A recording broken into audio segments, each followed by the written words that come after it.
Hi, I'm Adam Summer. You're listening to the Yerushalmi Talk podcast with the support of the Yeshivat Devar Yerushalayim in Har Nof, Jerusalem. This is Sheviis, Chapter 7, Halacha 2. Now, we're going to get back into this conversation about products that are going to have Sheviis sanctity, and then which products are going to be subject to Beur or not. Now, keep in mind, the rule for Beur is like this, okay? When you have something that goes out of season, that's going to be subject to Beur. So, for instance, you can imagine strawberries. You don't see strawberries in the field, 365 days a year. At some point, it goes away, and certainly strawberries do not survive the winter. You can't go out after the winter and go pick strawberries. Okay, they're out of the field. They're out of season, and that makes it subject to Beur. But we're going to be covering some things that do survive over the winter and are going to be there. So it's going to be subject. It's not going to be subject to Beur. Now, we were covering this before with the leek. The leek has two parts to the tree. One is going to be the leaf. That's going to be treated separately, and that is going to wilt and die and not survive the winter. But the bulb can survive for even 3 years. It can survive multiple years. So that's not going to be subject to Beur because at any point somebody could go out into the field and go pick the bulb. So even if the leaves have withered and gone away, and as we discovered, the leaves are treated differently. But in terms of the bulb will not have the be subject to Beur because you can always go get it. Now, when you go and you're dealing with this, if it grew in the seventh year, it's going to have Sheviis sanctity. So you have, if you put it in your mind, you have a couple of things going on. First of all, plants can have many parts, and the parts can be used for different things and have different categories. And part of the category is that one part can be subject to Beur, and the other part, which is also usable, is not going to be subject to Beur. We're going to get more into that today. So the Mishnah starts off and it talks about the shoots of the service tree and the carob tree. And it says that it has Sheviis sanctity, and the money exchanged for them has Sheviis sanctity, and they are subject to Beur, and the money exchanged for them is subject to Beur. Now, what is new here? There has to be something new because it seems like we already covered this. It seems like we already knew this. And here's what's new. Okay, the service tree. Okay, the Rambam talks about it. Mara Fulda talks about it. The Rosh, Pnei Moshe talks about it. And the idea about the service tree is it's this type of tree that grows here in Eretz Yisrael and a couple other parts in the Mediterranean. And it has these white flowers and it has an edible brown fruit to it. But this Mishnah is talking about the shoots of the tree. And the idea is that with the shoots of the tree, these are the little parts that come out of the branches. Okay, what happens is if they're gonna soak this and marinate it in a salt solution or a vinegar solution, this is now going to turn into human food, and now it's going to acquire Sheviis sanctity. And the question is whether it's going to get Sheviis sanctity as soon as it's going to be harvested or after they make it edible with this curing process or marinating process. Now, the carob tree, that is also going to be another thing. No, it doesn't say the carob fruit. We already know that, dealing with the chains that hang off, but there's something special about the shoots of the carob tree. And this is also going to be a case where you can actually marinate the shoots that are newly formed off the branches and turn it into an edible product. I want to point to something that you might be more familiar with. If you ever look at Mediterranean cooking, it's very popular here in Israel, very popular in Greece and Turkey and Egypt. What they'll do is they'll marinate grape leaves in vinegar, and the grape leaves, as you know, get very, very big. I mean, a lot of the leaves will be bigger than your hand. And then what they do is it creates this kind of sheet when you take it out of the vinegar and you dry it. And they'll take rice and they'll wrap it up as a roll. And so then, they'll pour some olive oil on it and serve it. So this is a way where you're turning the leaf into something that's edible. And it's going to be like this with the shoots of the service tree and the carob tree. So the idea here is that this is going to get Sheviis sanctity. The question is it going to happen when you're soaking it? Or is it going to be when you've picked it? That's going to be another issue. But it does have Sheviis sanctity. And then it's going to talk about Beur. It's going to be subject to Beur. And why is that going to be subject to Beur? Because these shoots are not going to survive the winter. Okay? We're going to get more into that later.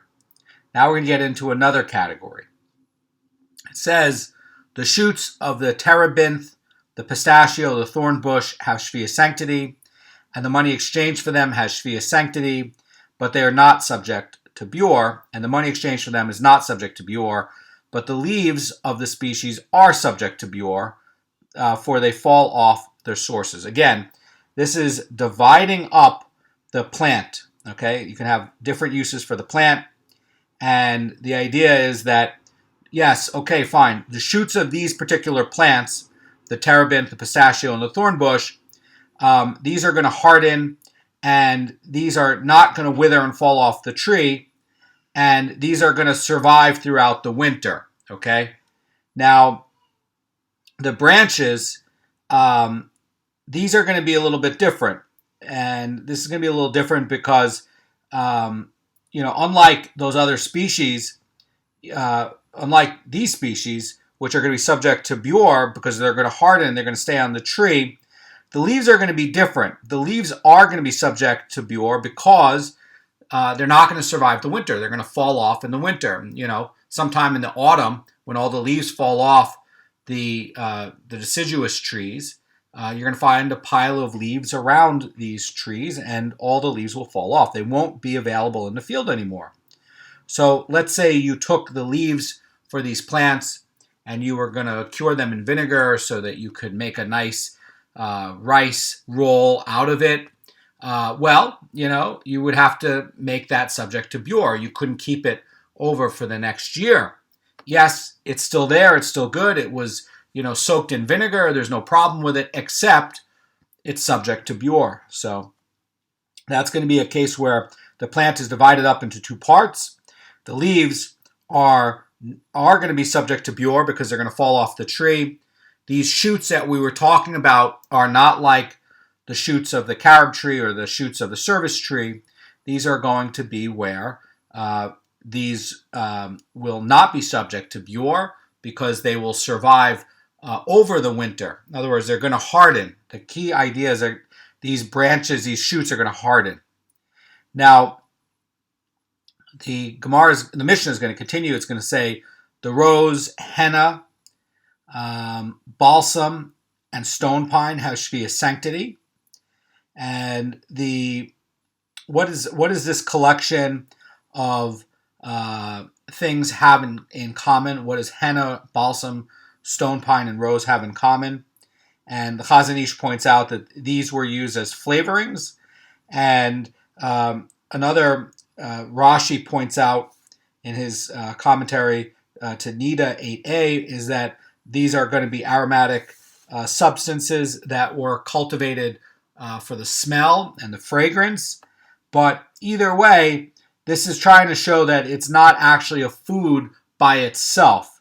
And what's coming up is it's going to show that they have no Sheviis sanctity on account of their use as a condiment to help to do something. So the idea here is that a product mentioned here is going to be used as a condiment. Okay? So the rose, the henna, the balsam, the stone pine have Sheviis sanctity, and the money exchanged from them has Sheviis sanctity. And Rabbi Shimon says balsam does not have Sheviis sanctity because it is not a fruit. Now, the balsam is going to be the sap of a special kind of tree. There's going to be a debate on exactly where this tree is located. Some people say that it's located only in somewhere in the Arabian desert area, which, by the way, is not too far from Israel. There are some other clues that it might be a different kind of sap from a different kind of tree. But there comes to be a debate. There's a debate between the rabbis and Rabbi Shimon. And there's another Mishnah elsewhere that talks about balsam being used, and it could be used to actually turn a product into cheese, so that if you're putting it with the milk, it's going to curdle it and turn it into cheese. And then because it can have this kind of use, and again, it will add flavor to this kind of cheese. It will give it this kind of different kind of identity than if you were to put it with vinegar or lemon juice to separate the curds from the whey to make cheese. It will also separate curds and whey to separate into cheese. Now, the idea here is that Shimon Bar Yochai is saying that it's inedible and it does not provide any physical benefit that's going to classify it as a type of plant that's going to make it subject to Sheviis sanctity. Now, the Tanna Kama are not going to agree with that, and they're going to say that balsam does have Sheviis sanctity, either because the fragrance, and that's going to then assume that fragrant spices will have Sheviis sanctity, or it's going to be because it could be used as a condiment. And the idea also could be that it could be used to make the cheese. Now, the Mishnah is going to talk about how the law of Biur is going to apply when two products get combined and only one of them is subject to Beur. Okay, so this is an interesting topic. What happens if you're going to have two products and they get mixed together, and now you have this new combined product, okay, this new mixture, but only one of the products in there is subject to Beur? What do you do with it? Okay, so the Mishnah continues and it says, if a new rose that is subject to Beur was soaked in old oil that is not subject to Beur, okay, so what would that be? Okay, you're trying to make perfume. You want to make a nice smelling atmosphere for Shabbat or something like that, and it's very common that they took certain varieties of roses and they would soak it in oil. Now, we have a rose here in this situation that's going to have Sheviis sanctity, and we're talking about sixth year oil.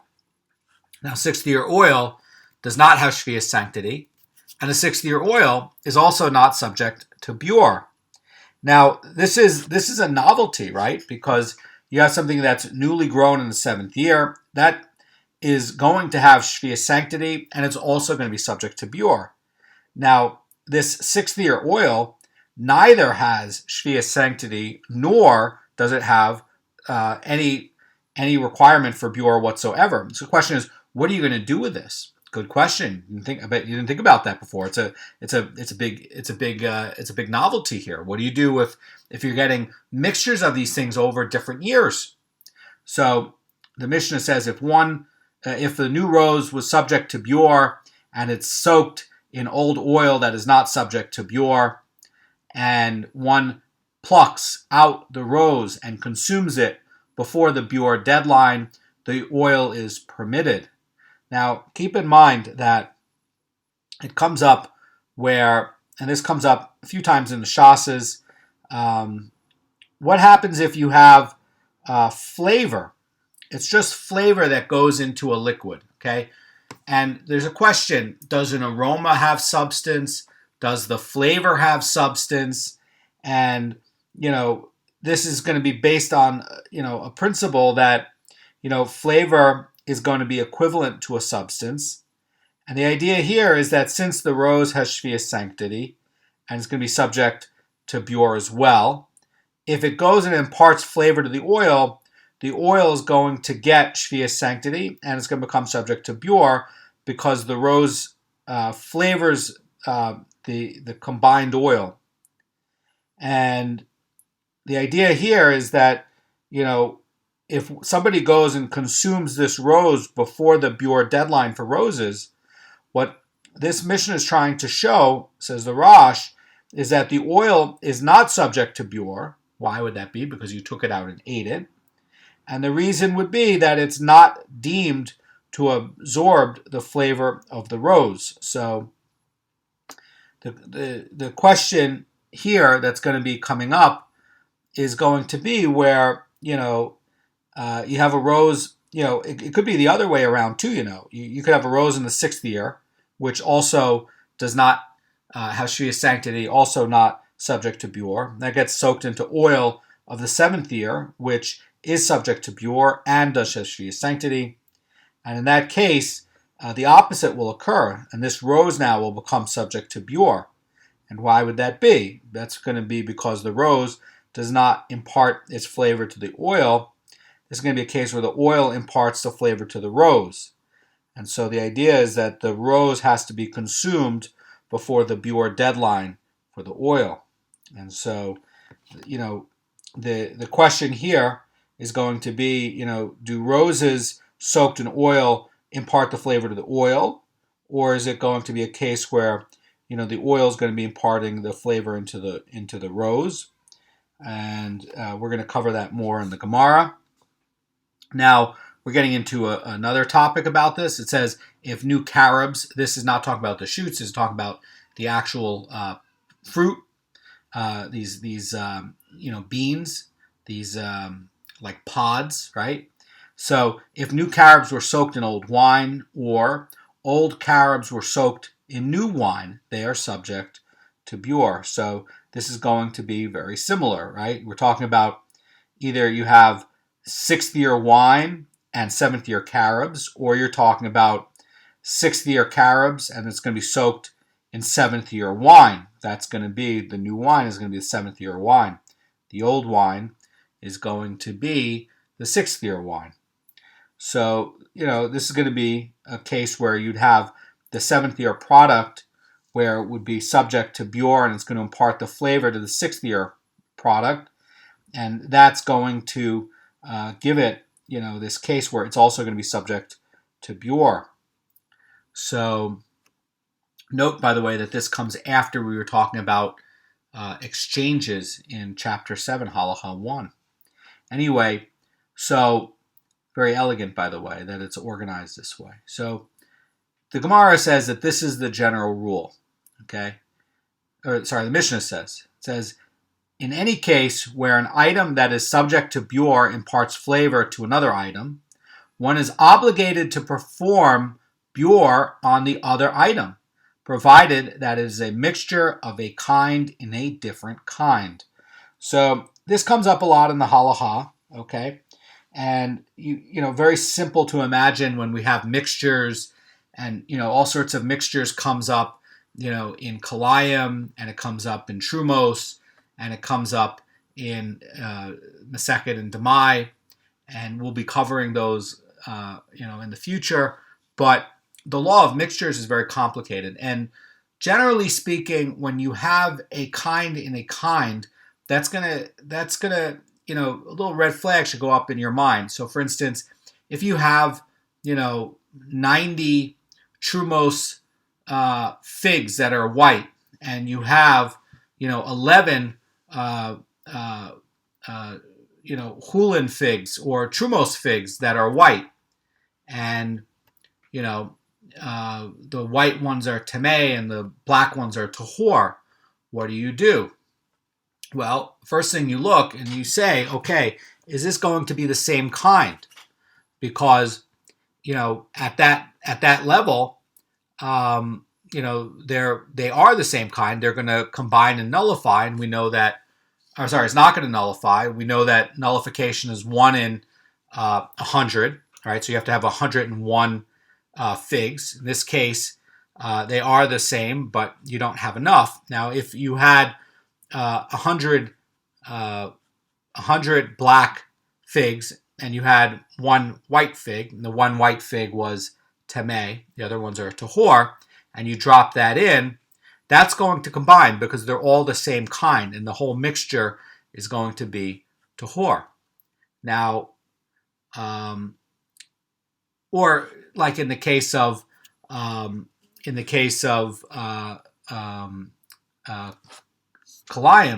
it's going to be 201.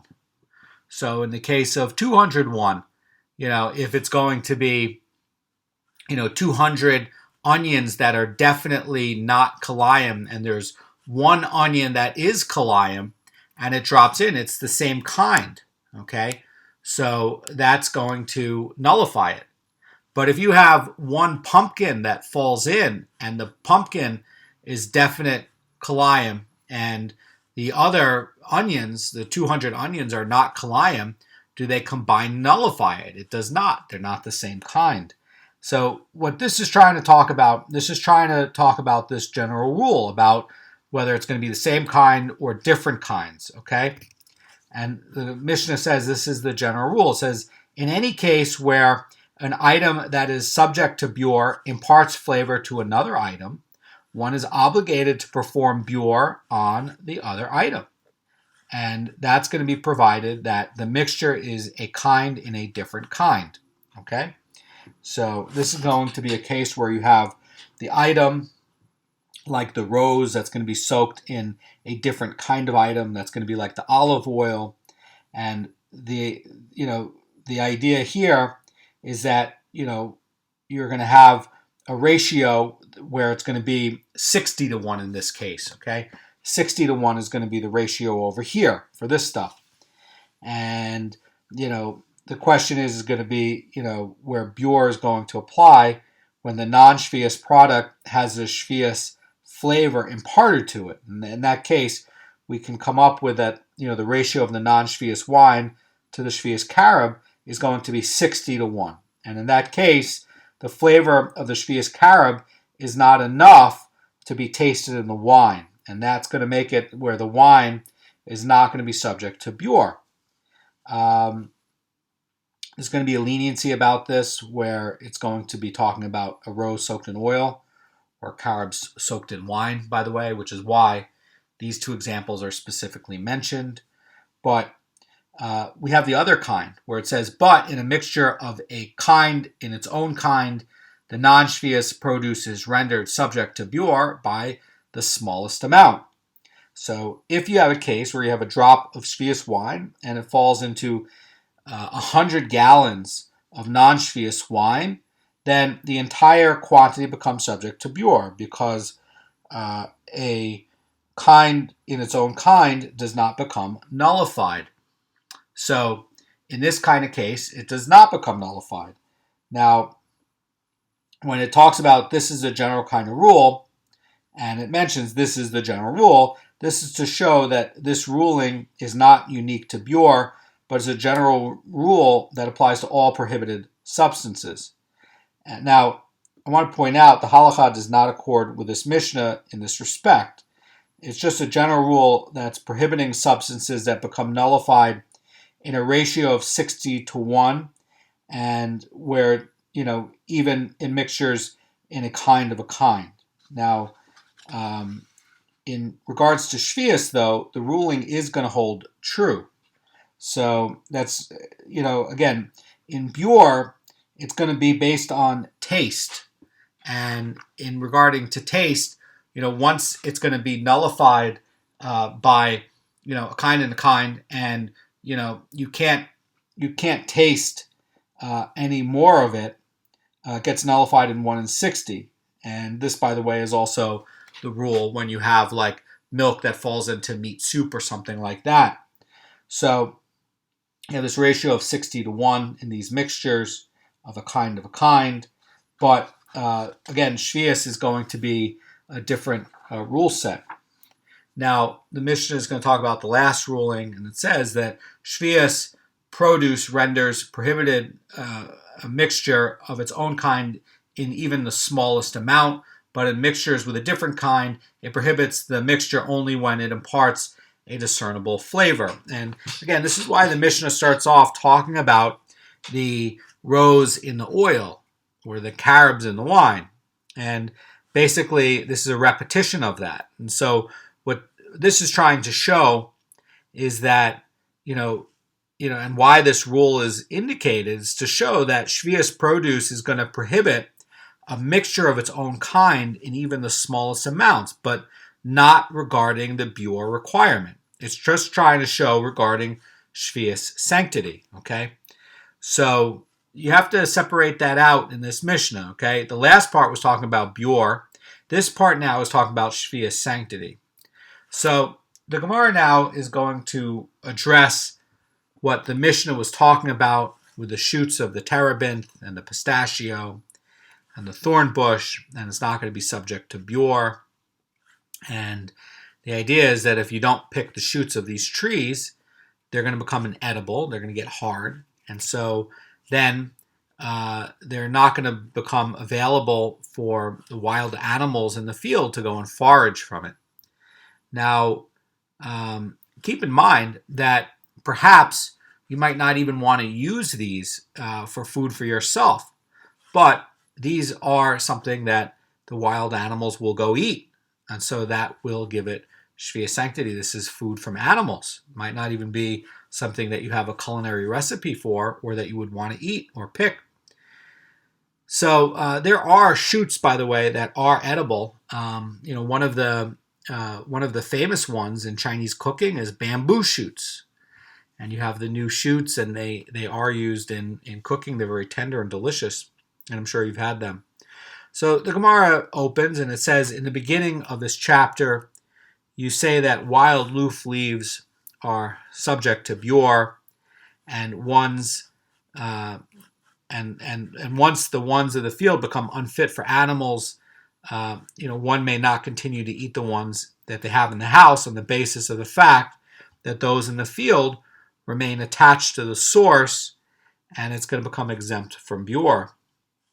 So let's recap this. This is in 7.1, and what this is talking about is it's saying, okay, you have the wild loof leaves, it's going to be unpicked in the field, and at some point it becomes inedible to the animal sometime over the winter.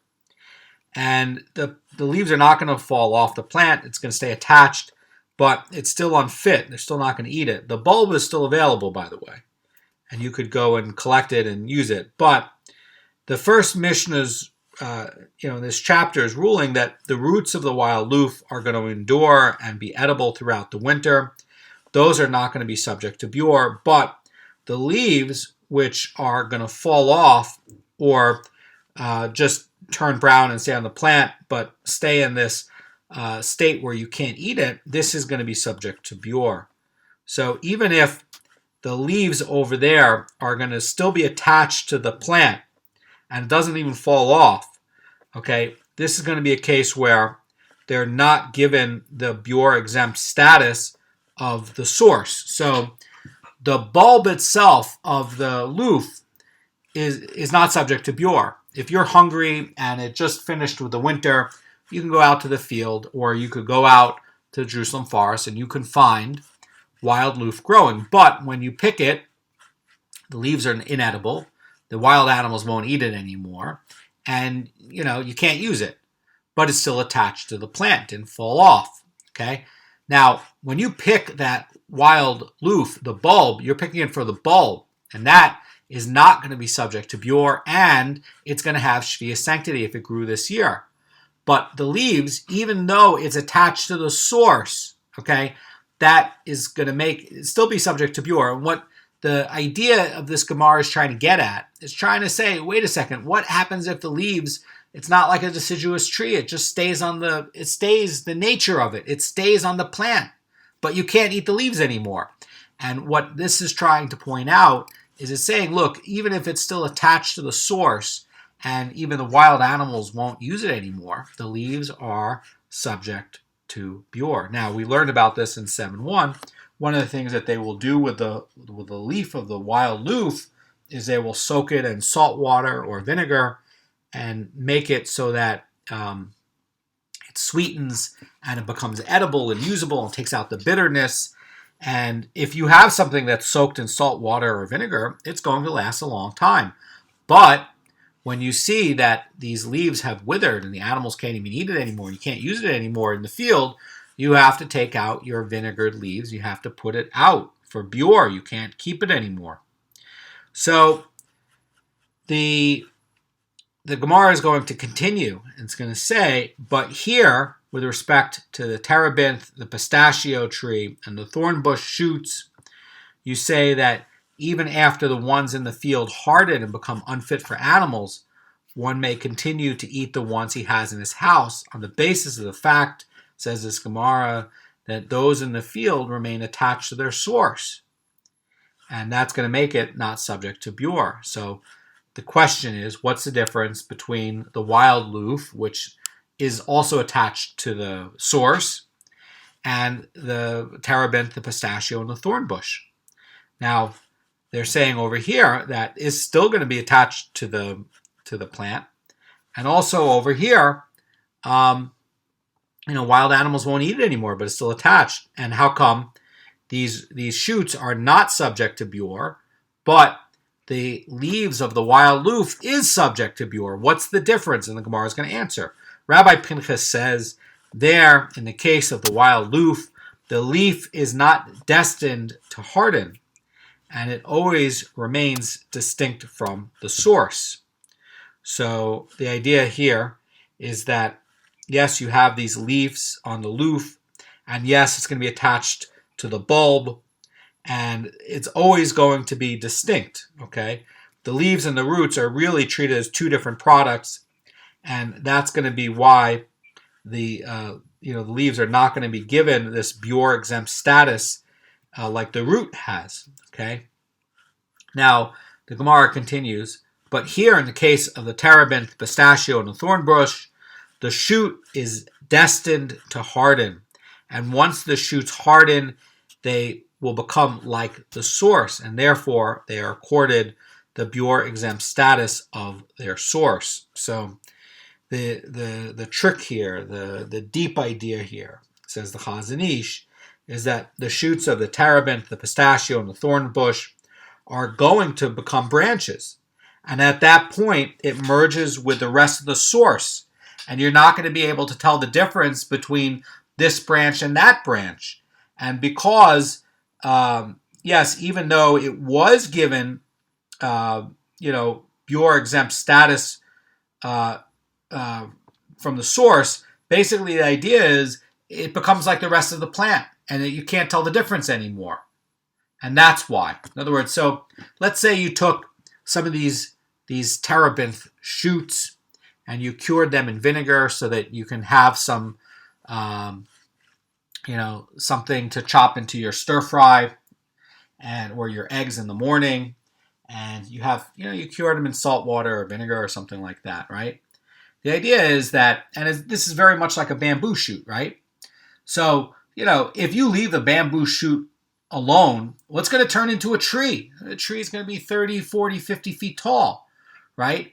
And so that's just what it's going to become, right? It's not distinct, okay? In the case of the wild loof, those leaves are distinct from the bulb. This is being divided into two parts.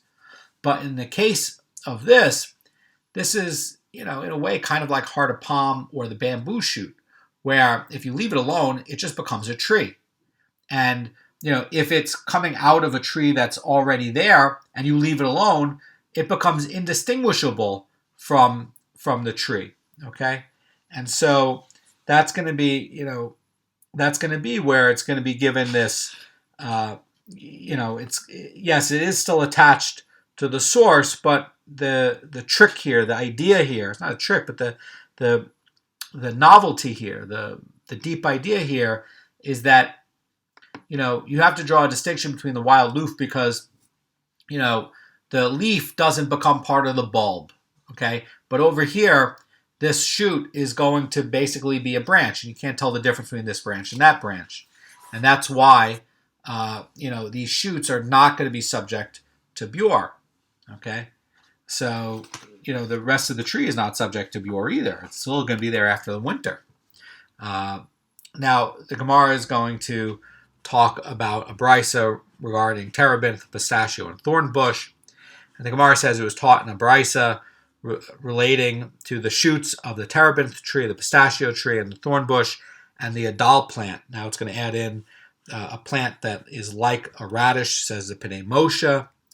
And Rabbi Shimon says about this that the shoots are not subject to Beur, but the leaves are subject to Beur. Now, this is going to deal with the rule that was talked about in our Mishnah regarding the terebinth, pistachio, and thorn bush. And the Mishnah left out the adal because it deals only with the species of trees, and the adal is going to be a vegetable. So the Gemara says, and all of them, in other words, the shoots of both the shoots and the leaves of these 4 species that sprouted during the 6th year but remain attached and entered from the 6th year into the 7th year before being picked are deemed produce of the 6th year and have no Sheviis sanctity because they are treated as trees whose status is determined by the year in which the produce emerges, except for the Adal. By the way, the Adal is not in the Mishnah, and this is going to be the key idea here. This is, it's going to be coming up. It says, the shoots and the leaves have Sheviis sanctity, even though they sprouted in the 6th year. What's the difference between the Adal and then the terebinth, the pistachio, and the thorn bush? And the idea is, and the Gemara says, because it is treated like a vegetable. And what did we learn about the vegetable? That's going to be determined by the year where you pick it. So, basically the Brisa is saying that the shoots and the leaves of the terebinth, the pistachio, and the thorn bushes, these are going to be trees. And this is going to come from the year where it emerges from the tree. And if they sprouted in the 6th year and they're picked in the 7th, it's going to be 6th year produce, okay? But if the shoots, sprouted in the 7th year, that's going to be given Sheviis sanctity. Now, the shoots and the leaves of the Adal, that's going to be a little different because that's not a tree, that's a vegetable. And that is going to be assigned to the year where it's picked. So even if it goes and it grows in the 6th year and then it gets picked in the 7th year, this is going to be 7th year produce. So that's going to show a distinction between this and that. Okay, so over there, you can have a case where these shoots are still edible in the 7th year, but it grew in the 6th year, and it's going to be treated just like a fruit that grew in the 6th year, stayed on the tree, and you picked it in the 7th year. Well, that's really 6th year produce. It's not 7th year produce. It has no Sheviis sanctity at all. But vegetables that are picked, do go by the year in which they're picked. So we have another text from a Brisa, and Rabbi Abahu says in the name of Rabbi Yochanan. Rabbi Abahu was a student of Rabbi Yochanan, by the way. And it says, it is not correct to state here that the shoots and the leaves of the terebinth, pistachio, and thorn bush that entered from the 6th year into the 7th year are deemed produce of the 6th year. Rather, state that they are deemed produce of the 7th year. So that's a novelty, okay?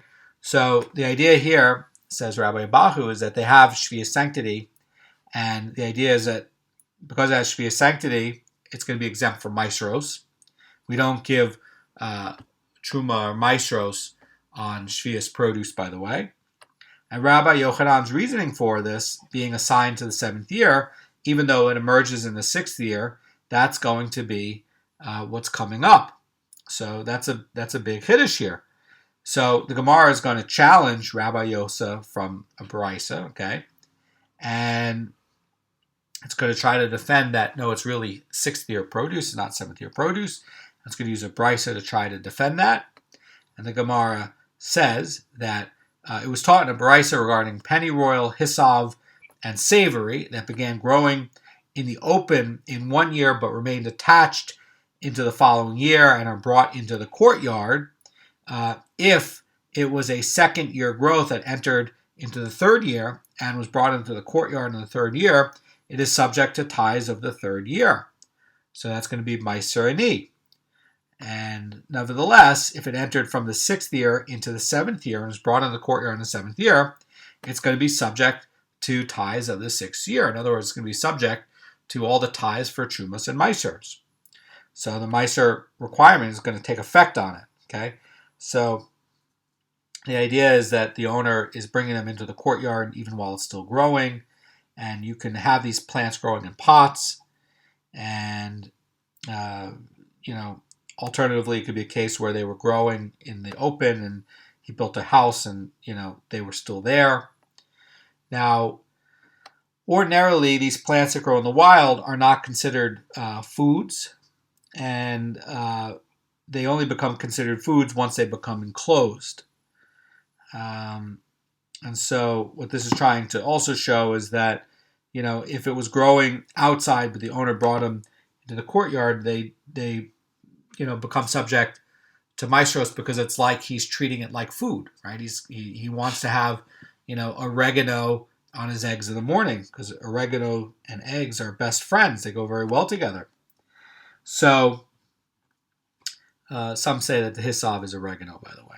Anyway, so the question here is that, is this going to be for the pennyroyal hisav and savory? Is this really going to be like the terebinth, pistachio, and thornbush?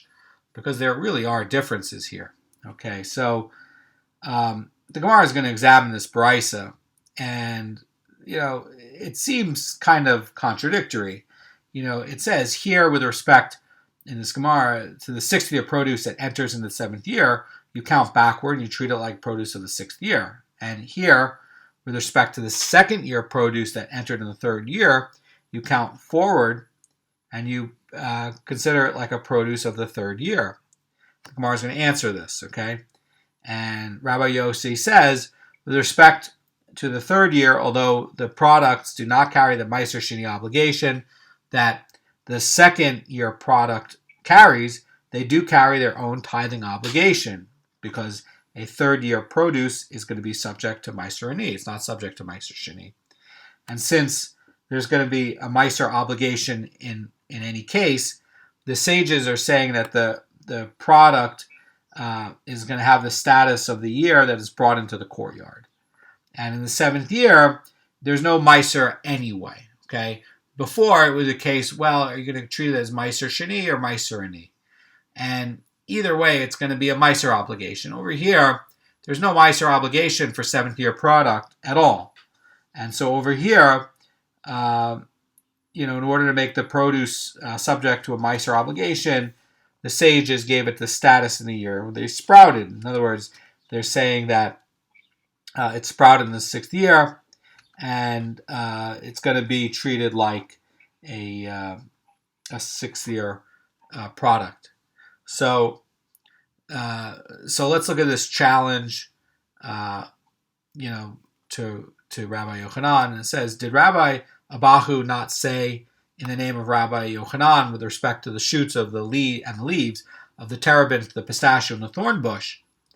And the Gemara says, it is not correct to state here in the text of the Brisa that if they entered from the 6th year into the 7th year, they are deemed produce of the 6th year. Rather, they are deemed produce of the 7th year. So how do you reconcile between these Brisas, and how do you reconcile between this Brisa of the pennyroyal and the hisav and the savory, which are going to be, like the same category of the first brisa, where it's going to enter the 6th year into the 7th year, and that's going to be similar in that category. Both, all 6 of these plants could have grown in the 6th year and be picked in the 7th year, but the 3 of these plants are being treated with 6th year status. That's going to be the pennyroyal, hisav, and savory.